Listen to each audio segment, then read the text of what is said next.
Hi buddies, welcome back to my style cooking channel. இன்றைக்கி நம்ம பார்க்க போகிறது ரொம்ப சூப்பரான டேஸ்ட்டில் ஒரு மேங்கோ புட்டிங் ஸ்வீட் ரெசிபி தான் பார்க்க போகிறோம். இந்த வீடியோவை பார்க்குற நீங்கள் இப்போ தான் நம்ம சேனலை ஃபஸ்ட் டைம் பார்க்குறீங்க அப்படின்னா கீழே இருக்க ரெட் கலர் பட்டனை கிளிக் பண்ணி சப்ஸ்கிரைப் பண்ணிக்கோங்க. அப்படியே கூடவே பெல் ஐக்கனை கிளிக் பண்ணி ஆல் அப்படின்ற ஆப்ஷனை செலக்ட் பண்ணிக்கோங்க. அப்போ தான் நான் லேட்டஸ்ட்டாக அப்லோட் பண்ணுற வீடியோஸ் உங்களுக்கு நோட்டிஃபிகேஷனாக வரும். இப்போ வாங்க வீடியோக்குள்ளே போகலாம். இந்த மேங்கோ புட்டிங் செய்கிறதுக்காக நான் ஒட்டு மாம்பழம் தான் எடுத்திருக்கேன். ஒரு பெரிய சைஸ் ஒட்டு மாம்பழம். அதோடைய ஸ்கின்னெல்லாம் ரிமூவ் பண்ணிவிட்டு உள்ளே இருக்க பழத்தை மட்டும் எடுத்து வச்சுருக்கேன். இந்த மாம்பழத்தை ஒரு மிக்சி கப்புக்கு மாற்றிக்கிட்டு ஃபைனாக அரைச்சி எடுத்துகிட்டு வந்துடலாம்.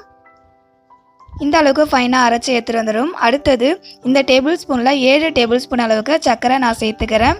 இந்த கப்பு அளவு பார்த்திங்கன்னா அரை கப் அளவுக்கு சர்க்கரை.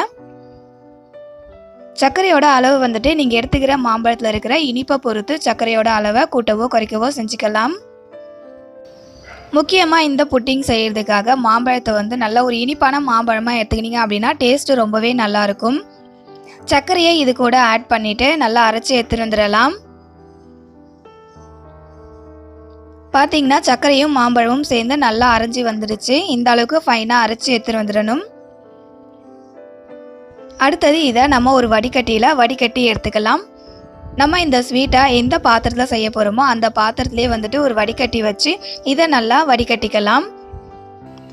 இந்த மாதிரி வடிகட்டுறதால நம்ம எடுத்துக்கிற மாம்பழத்தில் நார் இருந்துச்சுன்னா கூட இந்த வடிகட்டியிலே நின்றும். அதே போல் நம்ம மிக்சி கப்பில் போட்டு மாம்பழத்தை அரைச்சி எடுக்கும்போது அதில் 1-2 அரைப்படாமல் இருந்தால் கூட இந்த வடிகட்டியிலே நின்றும். அதனால் மாம்பழ பேஸ்ட்டை நல்லா வடிகட்டியில் வடிகட்டி எடுத்துக்கோங்க. இந்த மாம்பழ சீசன் முடியறதுக்குள்ளவே இந்த மேங்கோ புட்டிங்க உங்கள் குழந்தைங்களுக்கும் உங்கள் வீட்டில் இருக்கிறவங்களுக்கும் செஞ்சு கொடுங்க. ரொம்பவே விரும்பி சாப்பிடுவாங்க.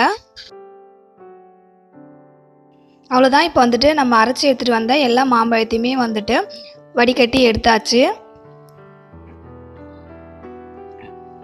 இதை அப்படியே ஒரு ஓரமாக வச்சிடலாம்.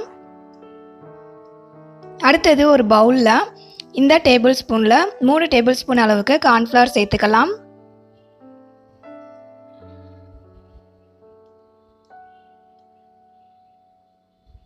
சேர்த்ததுக்கு அப்புறமா இதில் கொஞ்சமாக பால் சேர்த்து நல்லா கரைச்சி எடுத்துக்கலாம். கட்டிகள் இல்லாமல் கரைச்சி எடுத்துக்கணும். உங்களுக்கு பால் ஃப்ளேவர் பிடிக்குன்னா மட்டும் பால் சேர்த்து கரைச்சிக்கோங்க. அப்படி இல்லைன்னா நார்மலாக தண்ணி சேர்த்தே கரைச்சிக்கலாம். அதே போல் கார்ன்ஃப்ளவரை கரைக்கிறதுக்கு தண்ணிக்கும் பாலுக்கும் அளவுலாம் கிடையாது. கார்ன்ஃப்ளவரை நல்லா கரைக்கிற அளவுக்கு தண்ணி சேர்த்துக்கோங்க. அப்படின்னா பால் சேர்த்துக்கோங்க. அடுத்தது ஸ்டவ்வை ஆன் பண்ணிவிட்டு நம்ம கடாயில் ஃபில்டர் பண்ணி எடுத்து வச்சுருக்க மாம்பழத்தை ஸ்டவ் மேலே வச்சுக்கிட்டு நல்லா இதை போல் கைவிடாமல் கிளறி விட்டுக்கிட்டே இருக்கணும்.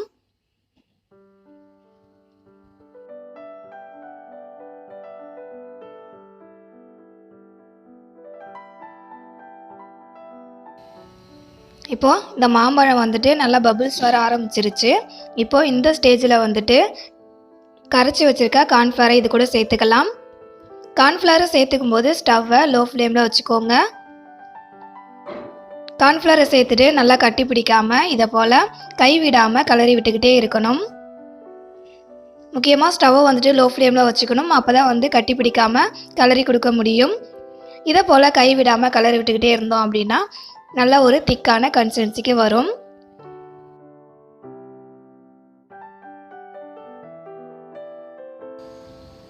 இதோடைய கன்சிஸ்டன்சி அல்வா பதத்துக்குலாம் வரணும் அப்படின்றது கிடையாது. நம்ம சேர்த்துக்கிற கார்ன்ஃப்ளவர் வெந்து வரணும்.